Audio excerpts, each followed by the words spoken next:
Hi, everyone. Welcome to the Class 4 Podcast, Episode 5.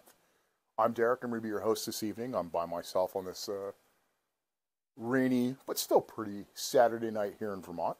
And some of the stuff we're going to go over. Talk about update on the Class 4 roads after the flooding. Talk about meet and greets. Talk about the history tours. And then one of the other topics I'm going to get into is the what I've been doing to prepare to start overlanding with McTavish, our 6.5-month-old Irish Wolfhound, and then get into one of the builds that I've been working on that's now pretty much nearly finished, my Land Rover Snatch, my 93 Land Rover Defender. So first off, I apologize to everyone for not having such a large break between these podcasts. It's just been bedlam here with the family and everything else, and I want to make sure I'm also delivering stuff that you guys want to hear about and actually is interesting and not just doing it for volume. So we've got some great stuff planned. I know I'll be getting a couple more interviews in with the 207 Overland crew when I head up to Maine next week with them. We're going to be going from the B-52 crash site all the way up to the old Loring Air Force Base. As a former Air Force guy, that's a really interesting trip, and if you haven't noticed by now, I'm a huge history buff, so that's incredibly cool to me. I apologize as I'm also sitting out here smoking a cigar, also trying to stop McTavish from eating my hands. He's gotten a wee bit bigger since you guys have seen him in the last couple of videos. We've gone from 27 pounds when I got him to he's now 105 at 6.5 months old. So, anyways, we're going to do some great stuff with the 207 Overland crew, Alex. We'll also be talking to the Explore New Hampshire crew in the next week or two. We're going to be doing an interview with Ned from the Defenders Club of New Hampshire, talking to him. He just got back from an amazing trip out west. So a bunch of great podcasts coming up this month and next month.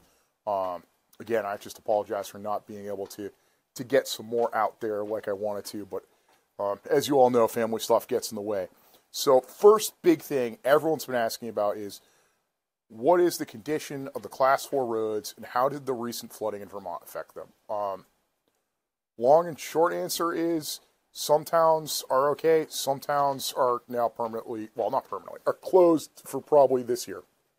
So about 2 weeks ago, we had 8 inches of rain in a 24-hour period, and it caused damage rivaling Tropical Storm Irene, which was something like 11 years ago in areas like Ludlow and Hardwick and other places, Montpelier and Barrie around the state. So I can tell you a lot of the Class 4s are in worse shape than they were. However, to put that in perspective, these Class 4s have been around since the 1700s. A lot of these Class 4s survived the 1927 crazy flooding that we had here in Vermont, which was 15 inches of rain. So don't just think that because we had this flooding that they're gone. They are not. Some of them have gotten worse. Some of them may have actually gotten better, as weird as that sounds, or will get better because of the repairs. So most importantly, off the start, let's talk about the towns that are now have decided to close their Class 4s temporarily until they can get fixed. So first off is Plymouth. A lot of you know that's where we did their ghost town tours and the gold mining tour. Plymouth has some amazing trails. The town of Plymouth was hit incredibly hard by this this flooding, and they are having worse issues than they had during Irene. Same with the town of Ludlow, which is right next door.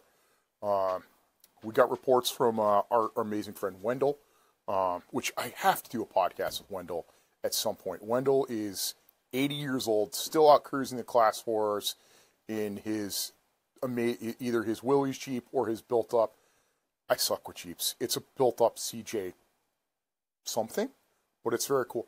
Wendell, I can guarantee, is up there with Bill Burke level of off-road know-how, skill, and everything else. So when Wendell tells me something, I take it as gospel.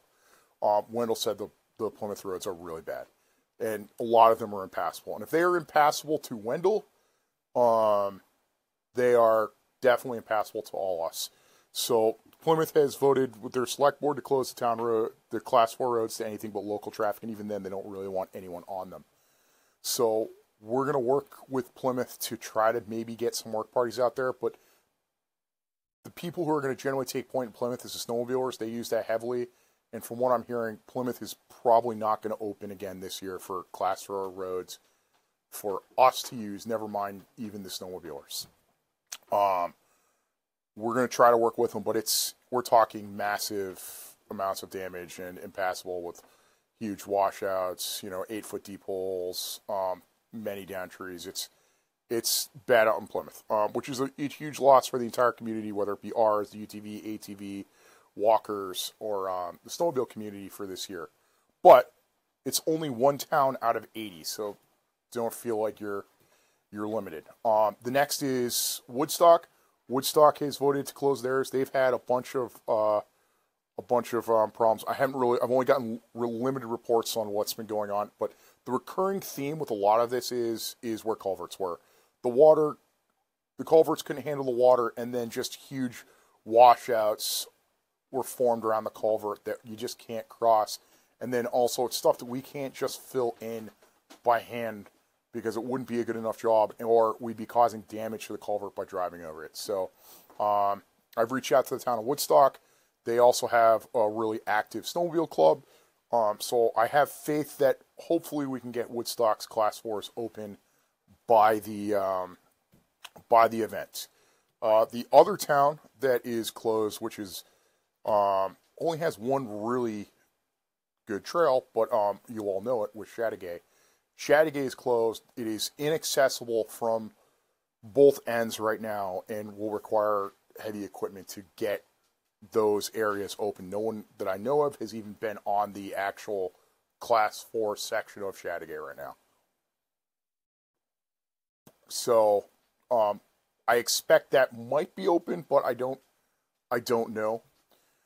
And those are the three that I know right now. We've reached out to the town of Reading and offered work parties. I'm sure we'll get that going once the trails dry out. I can't stress this enough. Everything is still incredibly wet here. So if you are going to go out on a town that is not closed, be cautious. If you see signs that say the Class 4 road has been closed by the town, please respect them. And also, I can't guarantee the condition, the difficulty level of any of the Class 4s right now because all my data is pre this flood. So we're working on getting out there, but I'm relying heavily on volunteers to go out and do it, and then I'm going to be out and doing it. But I could pre-run a town every day and still not get them all done before the event. So bear with us as we work on it. We're going to work. The plan is to work our way from the venue out and really focus on pre-running all the green and stock-specific stuff to know where it is safe for them to go. Because most of you will not mind if you're in a built-up truck, if a blue has become a red or a red has become a pink. You're going to be more excited about that. The big folks, making sure our stock vehicles have a place to know that they can safely go. So working on that. Speaking of the venue, so Henderson's is back up and open and ready for camping.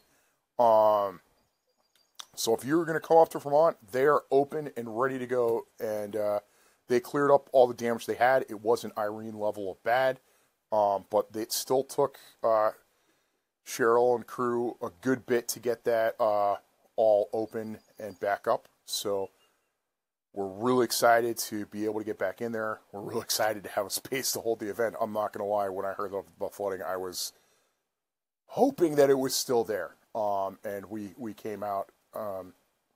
Speaking of camping here in Vermont, if you're going to come up to Vermont, make sure that you pre-book camping or have a place to stay with a friend, because a lot of Vermont's state parks are closed right now. The one in Plymouth is closed, as is the one down in Jamaica. So a lot of people who are trying to come up here have kind of flooded the Airbnb scene, the hip camp scene, and everything else. So it is very hard to find a site up here. Just think about that if you are coming up in between now and the pilgrimage.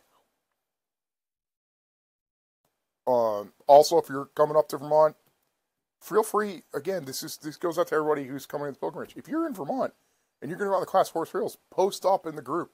Say that you're going out. It'd be awesome to get some people. I'll probably try to go out with you. I'm out on the Class 4s anyways, nearly every weekend. I'd love to join you, and it doesn't matter if we're doing stock stuff. I'm completely doing that, or if we're out doing the crazy stuff. So, please post up. There's no reason to ever wheel alone out there, especially now. After the flooding, you don't know the conditions of the trails. Please don't wheel alone. So I think that covers what the condition of the trails are. The towns is closing. The camping situation update. Henderson's is open. A couple of the state grounds are good. But how we'll finish that is, please still come to Vermont. Just be courteous and respectful of when you're up here, because some people lost everything with, along these Class 4 roads. But at to the other end of the spectrum, there are businesses that will lose everything if you don't come up here and don't spend your money locally. I was just reading an article talking about the Jamaica General Store, and since the state park is closed in Jamaica, the General Store is losing $15,000 a week in revenue. So Vermont definitely needs your business. Just be respectful when you're up here. I know we have an awesome community. I don't worry about that. But please, just it's a fine line. And then also stop and talk to everybody you can out there. You encounter some amazing people out in the Class 4s. Yes, the odd person or two may not want to talk to you, or may not even want to make eye contact with you. But I've met some of the coolest people and heard the most interesting stories, or seen the most interesting vehicles or animals along the Class 4 roads. So don't be in a rush. So I'll leave it for that on the Class 4 roads. On to the history tours. I'm putting the history tours on hold till at least September, so I can evaluate everything that's out there and know where we can go and do it safely. Because everything I do, I try to do it at stock or a blue trail level history tour. If you want to go out and do the harder stuff, my focus is on seeing stuff going between the history. If you want to go out and do harder stuff, book in with one of the guide services. That is their specialty. They are way better teachers, instructors, and can offer you a much better experience than I ever could. I focus on the history side. But aviation archaeology tour, I think, will probably be the one that we can definitely do in September. There was some Class 4s on that, but not. The focus wasn't really on the Class 4s. The focus was really on getting around Vermont, seeing some really cool aviation history and camping. So I still think we can make that one work. Same thing with the Derek's a Fat Kid / anti-campsite cooking tour. I think we'll be able to get that one done in September and possibly again in October, because the areas that those go through were not as heavily affected by the flooding. But as I hate to say it, but the gold one is definitely going to be off the tables until at least next year, which stinks. That's the Plymouth 5-star. Five Corners ghost town and gold mining stuff is an incredible thing to see and hear about. But we have to be courteous to our neighbors. Even for those of you who've been down to even that area where we used to hang out and do the gold mining, that's all washed out. That's gone right now. So it's not even like the Class 4s just to get there are gone. It's the area that we want to be in is gone. But oddly enough, I hear the crack looks identical to how it did pre the storm, which honestly doesn't actually surprise me, because the crack's the crack. It is timeless and will always be there to make a mockery of us when we attempt it.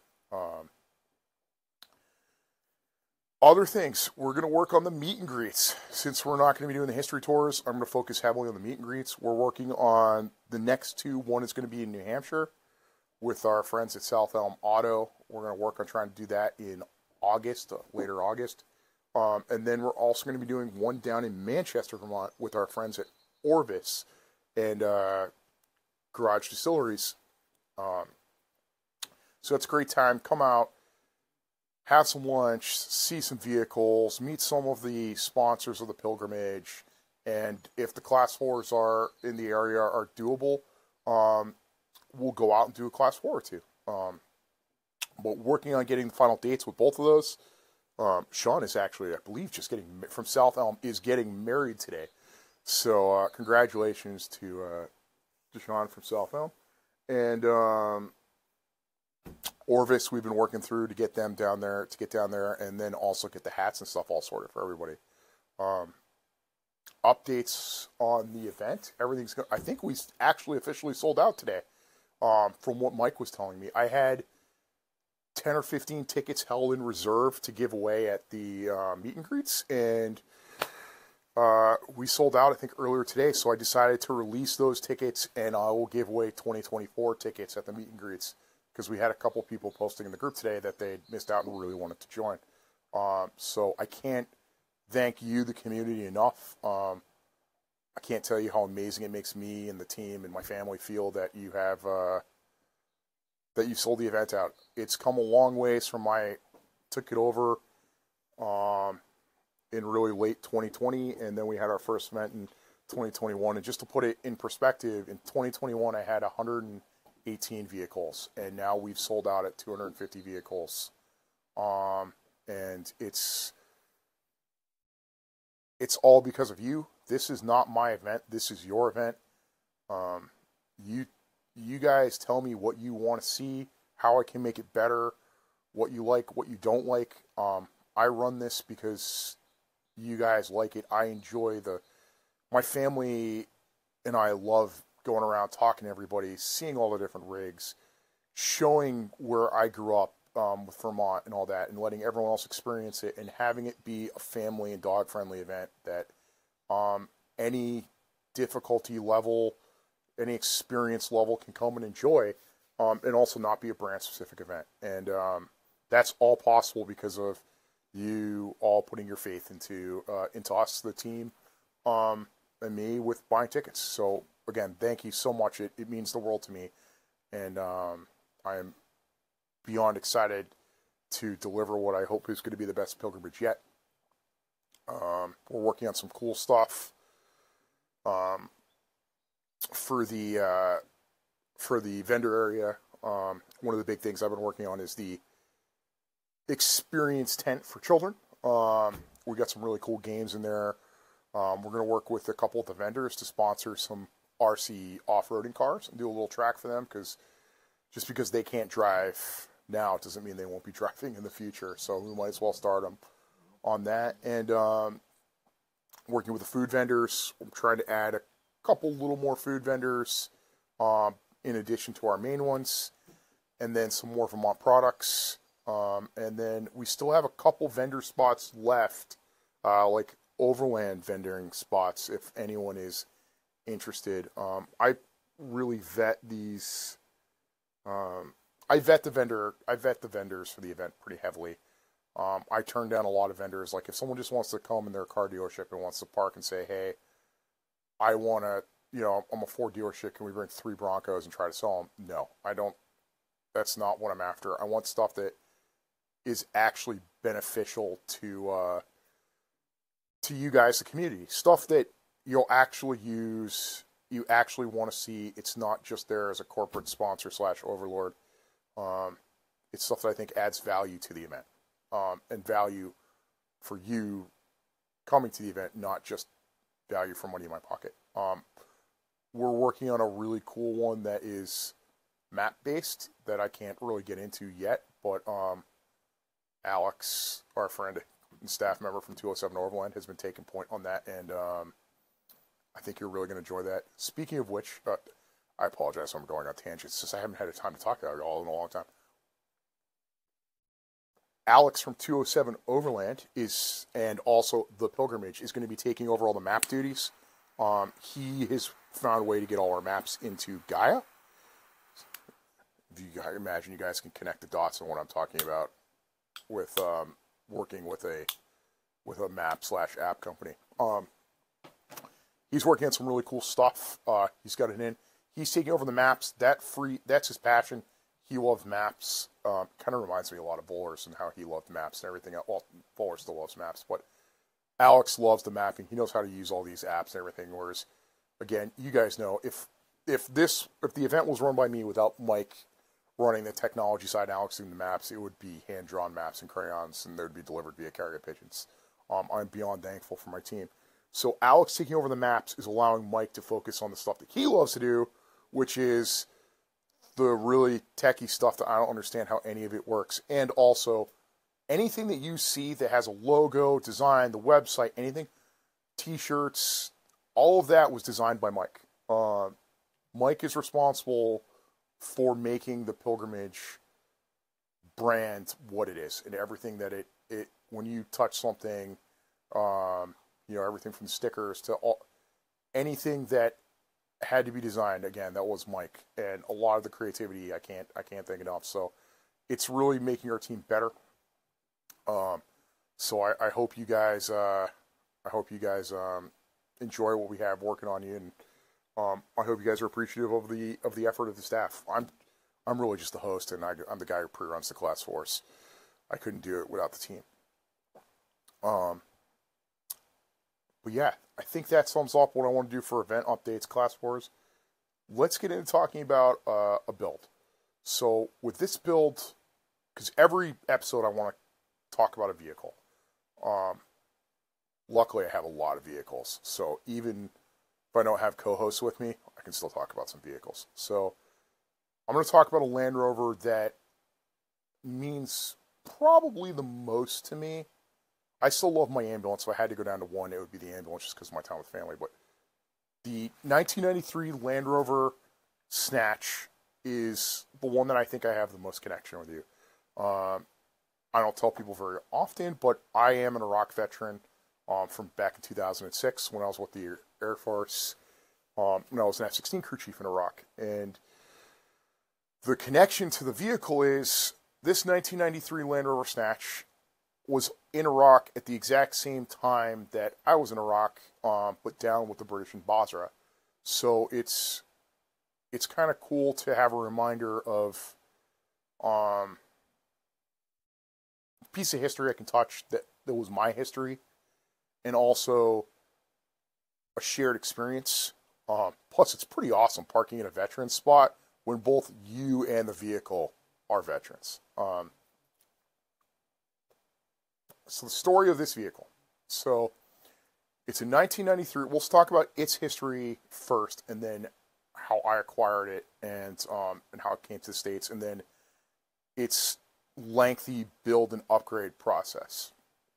So a Land Rover Snatch is a Defender 110 chassis that is a heavy-duty chassis, dual Salisbury axles, a V8, but it has Kevlar composite armor and bulletproof glass because it was designed for Northern Ireland. These weigh 9,000 pounds, empty. So it's a very heavy vehicle, but a very capable vehicle. So mine was in 1993. It was used in Northern Ireland towards the tail end of the Troubles. I'm sure it still saw a couple protests and all that, but nowhere near what it was during the 70s and 80s. And then they really came into their own when the invasion of Iraq happened. Snatches were then upgraded from regular Snatch spec to what called Snatch 1.5s, and they were desertized. And the big things that they had to do is they had to add air conditioning, because they didn't have air conditioning. They just had an extraction fan, because in Northern Ireland, it doesn't actually get hot, nor does it actually get that cold, so their heating sucked as well. So they went through a big upgrade process to add a AC system, and also add Barracuda netting, which is a thermal insulation, which is in addition to camouflage, but really helps keeping the vehicle cooler. And then as the war went on, they started getting jamming equipment and all sorts of other stuff. But the big thing was adding air conditioning. So now you have a 9,000-pound V8 powered power steering, 5-speed transmission, air-conditioned, armored Land Rover. Fun.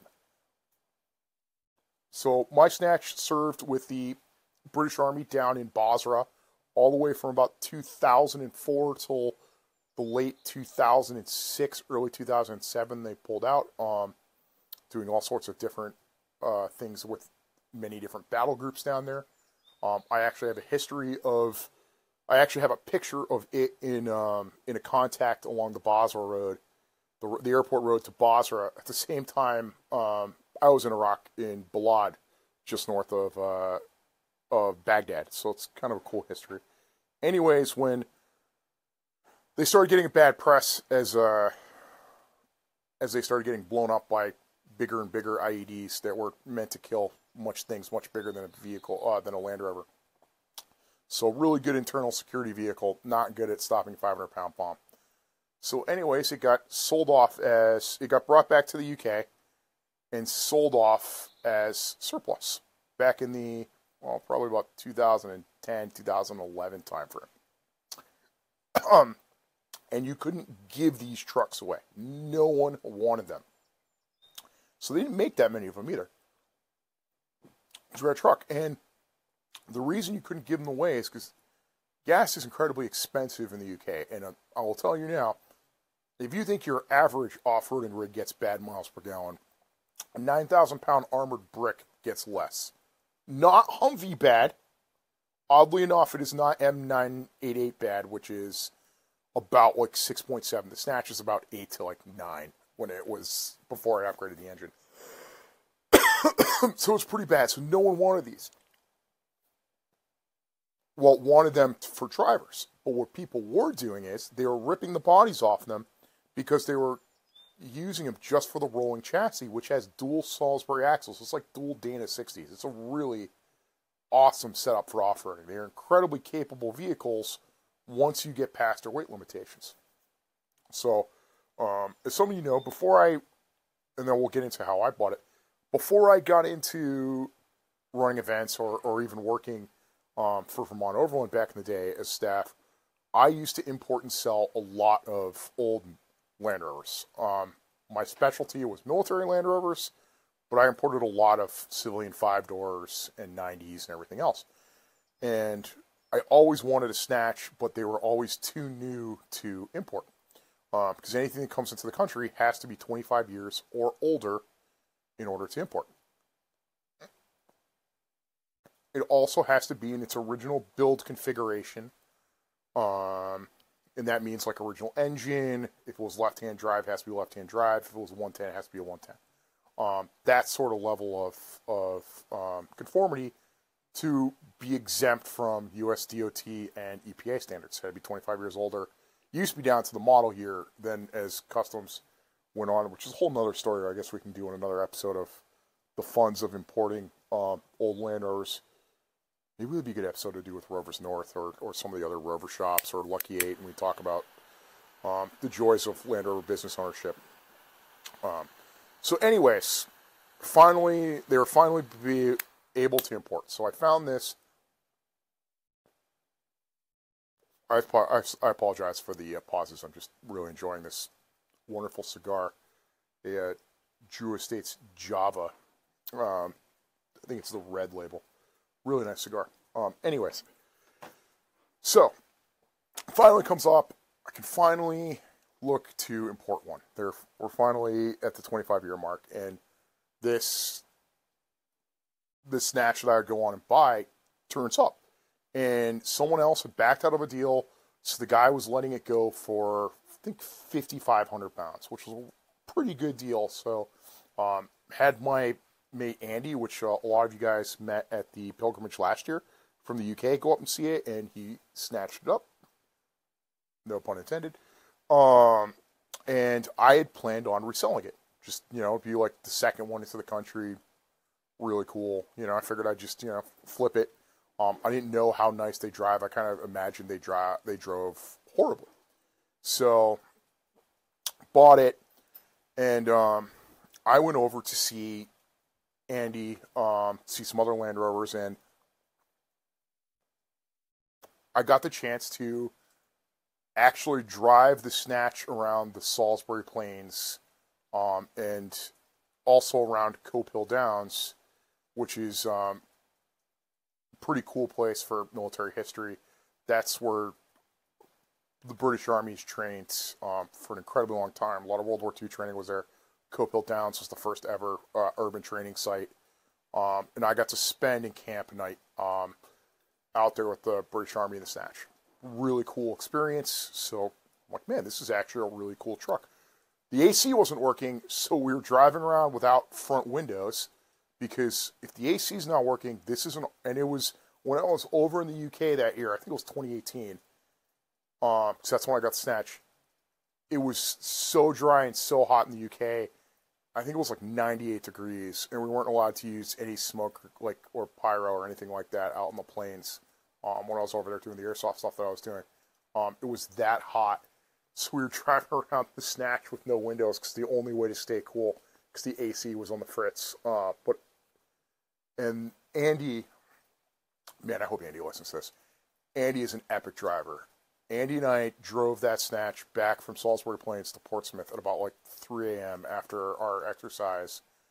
And he drove that thing so hard through the green lanes and backcountry lanes of the UK that when we showed up at his house, the brakes were glowing red. And it was just awesome drive. It was just one of those drives that, like, I will remember that drive because I was having so much fun driving with Andy, talking about history, listening to the Foo Fighters, driving this amazing vehicle as hard as we could.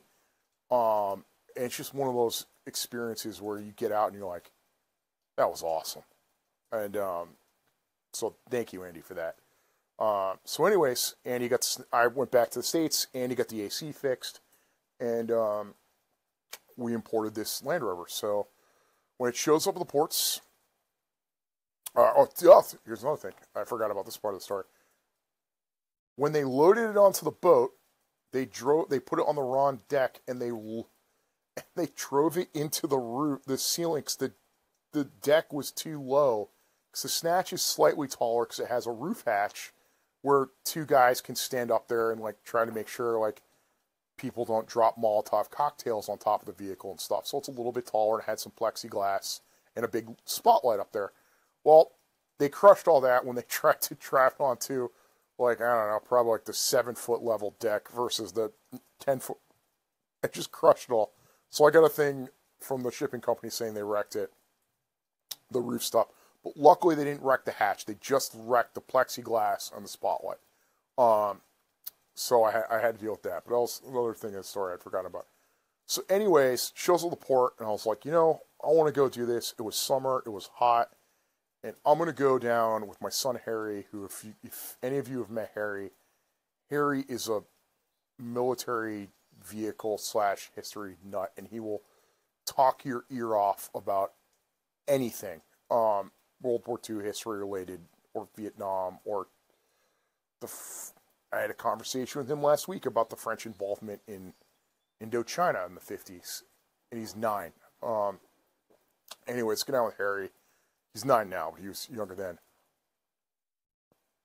Go down with Harry. We pick up this army truck at the port, and it is just awesome. So we get in, and we start, and it's hot, because it arrived, I think it took almost all winter to get it imported over here. Anyways, it arrived, I think in like May or June of 2019. And it was, maybe it was 2018, or late summer of 2018. I don't know, either way, I can't remember. Anyways, we pick it up at the port, and it is so hot. We got the AC going. The AC is doing awesome, but it is now raining inside the vehicle, because I don't know it, but the drains for the AC, because the AC in a Snatch is above your head. It is literally mounted to the roof and then blows down on you. There are, at one point, like, cupfuls of water whenever we'd accelerate coming out of the AC. So I'm trying to get on the forums and I'm like, guys, what's going on? I'm like, I can't. See, it's supposed to be raining water in the car. Like, it was really refreshing. In addition to the AC, but like everything is wet in the car. Harry's having a hoot. He thinks it's awesome. That there's water in the car, and the reason is no one had ever cleaned out all the mud and everything and dirt in the drain hoses coming out of the AC from Iraq. So I had to pull over and blow them out, buy an air compressor and blow them out, and then we stopped raining inside the cab. But as I drove it back from Port Newark back up to Vermont, I realized, like, wow, this is awesome, because I couldn't drive it in the UK. I could only drive it on the plane, so I was only doing like 20 miles an hour. I couldn't drive it on the roads for insurance reasons. So as I started driving on the interstate, I'm like, I am doing 70 miles an hour in a Defender, which is, for me, is pretty rare. Normally I drive really slow diesel Defenders. I've got power steering and it's air conditioned. So it kind of checked a lot of boxes, and it allowed having the power steering. It was actually a Land Rover that Catherine could drive. Because my wife and I were in a really bad car accident back in 2007, maybe 2008. Either way. So she has a huge plate in her arm, so she can't drive the old Land Rovers that don't have power steering. So I was like, oh man, this is a Land Rover that we could keep. And I talked myself into keeping that truck within the 6-hour drive, and the last 3 hours was how I was going to sell it to Catherine. Because we'd originally bought this Land Rover to sell. And now I've decided that we're going to eat the $10,000 that we're going to make money on, and I'm going to keep it. It's kind of like a lot of the puppies and the dogs I adopt. They're all welcome here, but yes, I love to get new things and take on projects like the Wolfhounds or old Land Rovers. So get it home, take Catherine for a drive in it. She actually loves it, which is pretty rare. Because like you would not expect many women to love your 9,000-pound armored box Land Rover, but she actually really enjoyed driving it. So, first thing was getting new tires for it. So I went to KM3s in 7.5 R16, which is a really nice size that I run on pretty much all my Land Rovers, my Series 109 and my 3 Defenders. I run that 7.5 R16 because I think it's a great mix of height and ease without being too big or wide. I kind of like the tall and narrow. And the KM3 tire is hands down my favorite off-roading tire from everything I experienced. So put them on, and we went out for, I must have brought it over in August or something in 2018. So we went out for Turkey Run with Ron Harrington and Ridgeback Guide Services. We did a run, and we took the Snatch out on these frozen trails, and it did really well. Anyone who went out was amazed that it did as well as it did. Caveat is, all the way up until you just can't fight ice.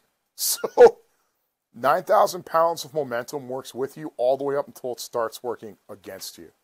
And at one point, I tried to run up a hill, started going backwards, and all the cars are bailing, like behind me, trying to get out. All these other Land Rovers are bailing, trying to get off the road.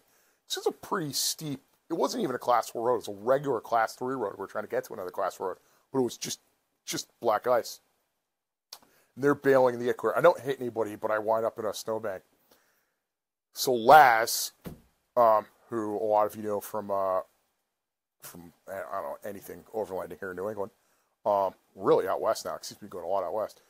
Laz, in his black Range Rover, I think that was Beauty, goes, don't worry, I'll get in front of you, I'll make it up. He goes maybe like 30 feet, 50 feet, and instantly slides right back into the door of the Snatch. I don't care, because the Snatch is armored. Like, I can stop freaking 7.62 by 54R ammo. Like, I'm golden. Like, aka anything. I can stop a Range Rover Classic doing like 25 miles an hour backwards. I messed up his taillight. But we managed it with a couple creative winching and snatch blocking. We managed to get out of there. But that's when I realized, like, oh wow, this vehicle's actually kind of capable. I can start doing more. So, all right, so now I've got the KM3s. I'm like, I need a winch. Well, putting a winch onto a vehicle that wasn't meant to have the winch or the winch bumper,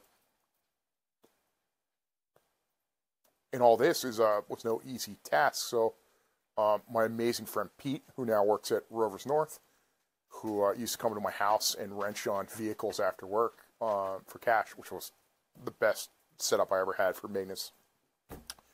Pete went about hand installing this winch and like modding the chat, and like just nothing fits on an old Land Rover like the way it should. It's always like some like brute force. I'll tell you now, it fits even less well on a vehicle that's been blown up a couple times. Like, my Snatch has definitely seen its fair share of combat. It has a bunch of strike marks on the side from rifle fire. The underside has definitely seen a couple bombs, like smaller ones, but like, it's not exactly the straightest. So he made it fit, get a winch, and I'm like, I'm going to run this thing at winter romp, because why not run a 9,000-pound armored vehicle at, I don't know, probably the premier winter rover off-roading event in the world. Bruce Fowler does such an epic job with that. If anyone has a Land Rover, I cannot recommend Winter Romp enough. It happens in Waterville, Maine every year in February. Just an amazing event. So anyways, take it to Winter Romp, have an awesome time, and we put it on chains. And it was damn near unstoppable as long as I wasn't fighting like ice. But I could do the power lines, I could do anything I wanted to it. And the other addition that I added to, it's another Pete story. God, I hope Pete listens to this too. I decided that I need heat in this frozen box. So during the summer without AC, you bake to death. During the winter, you freeze to death. So we put in one of those little Chinese bunk heaters. And by we, I mean I mostly watched while Pete did the drilling, and we drilled through the Kevlar composite armor. Even with Tyvek suits and everything else, we itched for like a week. I had like fiberglass freaking shards in my arm. But we put in this amazing bunk heater, so I could be like 90 degrees in the Snatch no matter how cold it is. And we routed the fuel tank is in my engine bay and is powered by a windshield washer fluid. It's just awesome. And then so people, you get some weird looks when you open up your hood and you start putting diesel in what looks like your windshield washer tank. It's another fun part of the Snatch. So anyways, we did an awesome winter romp. I had heat. Could go anywhere I wanted to go in chains. And it was just a really cool, fun vehicle. So I got 2 winter romps out of it, 2018, 2019. I did a bunch of bike races supporting Peter Voller's Vermont Overland, and then their Raputisa event up north. And I did a lot supporting gravel mountain bikers in an armored Land Rover, and everyone loved it. And then in 2021. I didn't use it much in 2020. We were moving, and there wasn't really a lot going on.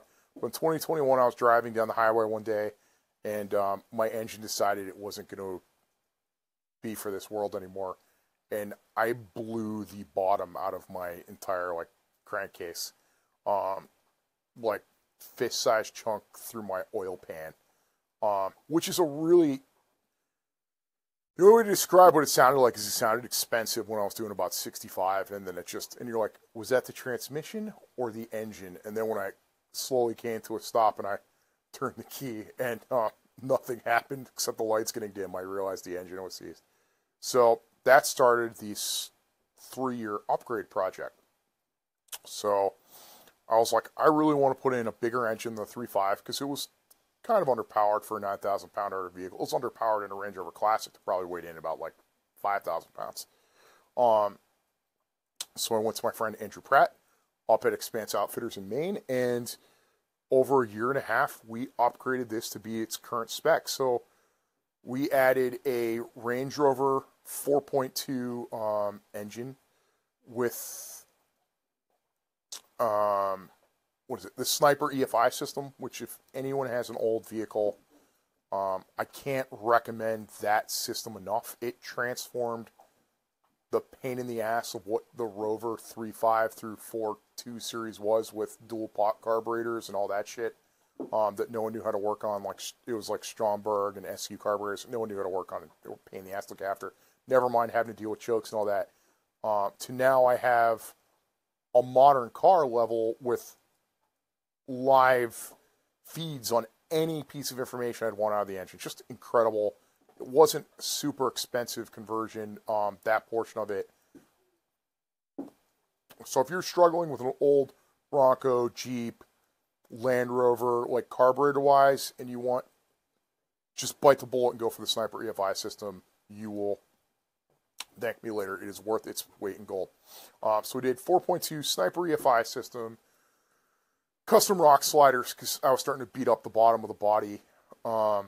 Detroit locker, which is an amazing upgrade. We just did a trip up with the NEK Overland, NEK Overland guy, Tim Wilson, and those dudes up in the Northeast Kingdom a couple weeks ago, and we could keep up with anyone else, the Jeeps and stuff. They were 1/3 our weight, and it was all thanks to the locker.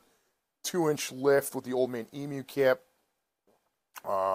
steering guard, fuel tank guard, differential guards, bunch of other little things to make it so now I can go and wheel this 9,000-pound armored Land Rover that was in Iraq with me on red trails and do it and have full confidence in its abilities. The latest thing I just installed was an electric fan conversion because it gets a little hot when it's not moving, just because of how much harder the engine has to work lugging all that weight around at slow speeds. But it's a really, really cool truck. I spent a lot of my time, I've camped in it up in Winter Romp when it's been 0 to -10.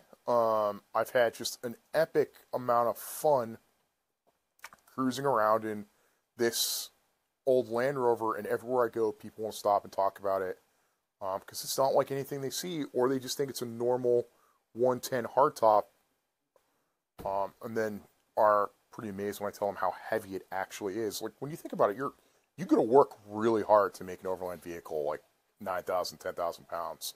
And that's putting a lot of stuff on it. That's what this thing weighs empty. So, really, really cool, fun vehicle that I'll be driving. If I'm going to be driving anything at the pilgrimage, most likely, for me, it's going to be the Snatch. That's my favorite go-to vehicle. It just brings me the most joy to drive. It can be a pain to drive. Like, you don't have that grid of visibility. I'm tall. I'm 6'2", and with the little armored windows, I definitely only see what's directly in front of me. I don't get the whole I don't get the whole experience of what's around me like you would driving the Pinzgauer, where it's like looking out a picture glass window, right, with your face right up to it, because there's nothing in front of you to block your view. But it is a really cool, fun vehicle. I have all this history with. It connects me to my friends. It connects me to Andy, and that's really important to me. Is Andy has his ongoing battle with ALS, so I'll always have that tie, and I'll always remember that drive with him. I'll always remember that drive with him. And then going to pick it up with my son and cruising around with Hugh and Harry and Electra and my wife at Winter Romps and cruising around with the Wolfhounds in it. It's just an awesome vehicle. And where it ties into overlanding is you can overland in anything. I don't care if you're like Sam and you're running the Subaru, or you're running a built-up Unimog, or you're just in a brand new 4Runner or a Land Rover. You decide what adventure you want to do, and the first step to that adventure to me is picking out your vehicle and deciding what do I want to do with this? What do I want to drive? What is for me, a vehicle is more than just get me from point A to point B. If I want to get from point A to point B reliably and in less style, I would have a modern vehicle. But for me, what makes me happy is driving a classic and having that nostalgia, that style, that sense and feel. And a big thing out in the trails, that tactile feel of driving. Like, I feel everything when I drive these old vehicles when I'm on the trail. I don't really have computers doing shit for me. It is really cool to have that experience and feeling. So I just don't want people to feel like they have to box themselves in thinking, hey, I need a brand new 4Runner with an alley cab and everything else. You can wheel in a 1947 CJ with a Coleman's tent and a Coleman stove and have just as good a time, if not better, than someone in a brand new built up rig with everything else.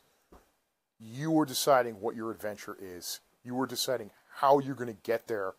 And vehicle selection is, I really think, the most important first step that decides what level of experience you're going to have. I don't mean like, are you going to have a better experience because you're driving a classic vehicle? You're probably going to have a more pain-free experience if you're driving a modern vehicle, but you get to decide. You just get to pick and make it a part of you, and it becomes a family. Sorry, McTavish just showed up. Hey, buddy, I guess it's a lot like a dog.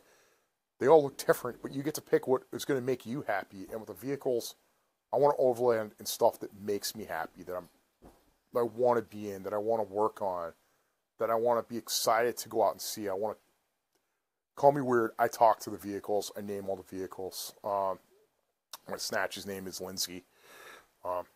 There's an inside story to that I can tell around the campfire, but I can definitely not tell on a podcast. Just have that touch and they become part of the family. So let that sink in. I apologize. I've rambled on for this podcast for 50 minutes now. It's definitely a little harder doing the podcast by myself, and I apologize if I've rambled on, but I hope you've enjoyed this story of the Snatch, and it also as it continues. It's something I'm really passionate about. I know it's not all Vermont based with that story, but I think it's a cool story. But again, thank you for listening to the Class 4 podcast. I do this for you. I also do it for myself. I like being able to talk. Any of you who've been hanging around with me around the campfire know I love to talk and tell stories. So doing this in a format is almost as good as that. It's more fun when I have guests. So thank you again for the listen. I look forward to the next podcast, which will be coming out soon. I'll get that recorded next weekend with when I'm up with Alex. And have a wonderful evening. And thank you for listening for episode 5 of the Class 4 podcast.